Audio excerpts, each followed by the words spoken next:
In public, the images and smiles tell a story of strong political coalitions, unshaken and united, months after the leaders of some of Kenya's biggest parties join hands. In political unions they hope will propel them to power come the March general election.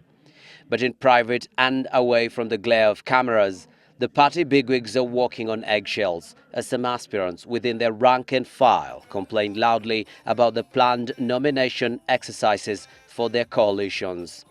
Take these TNA aspirants from Narok, for instance. They have openly voiced their displeasure with plans within the Jubilee coalition to adopt zoning, which will see parts of the country divided into TNA, URP and NAC strongholds, a plan they say will deny them their right to seek elective office. We have been informed that the Jubilee coalition has zoned the counties of Kenya and that Narok County is now a URP zone.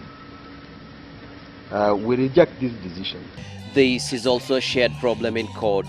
Some ODM aspirants from Ukambani area fear that CORD will declare the area an exclusive zone to the Wiper party, locking out aspirants from other affiliate parties. So these things need to be made clear because you are the candidates and you are the leaders.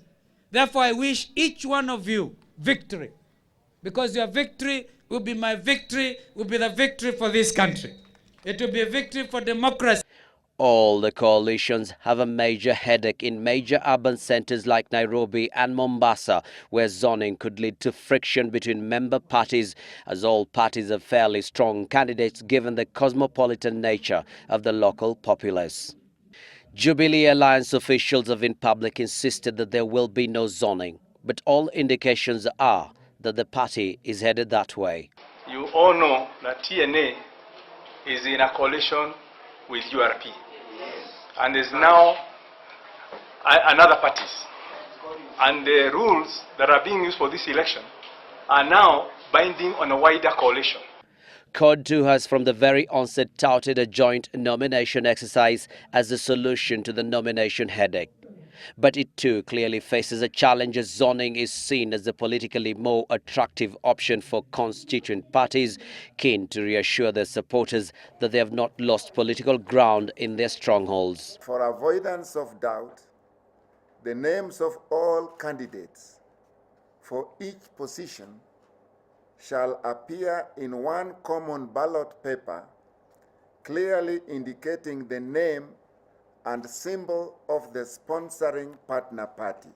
But even as CORD insists it will hold joint nominations, there's still the unresolved matter of just who then can vote in the nomination exercise, which party registers will be used, and how the coalition can avoid non-members infiltrating and influencing the exercise.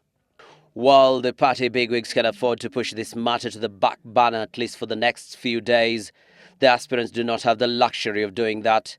They're worried because the nomination exercise is set for the 17th of January, only a day before the names of the nominees are handed over to the IEBC. That means should they feel shortchanged in the nomination exercise, say by finding it to have been unfair, they will not have the option of seeking nomination through another party. Abdi Osman, Citizen Weekend.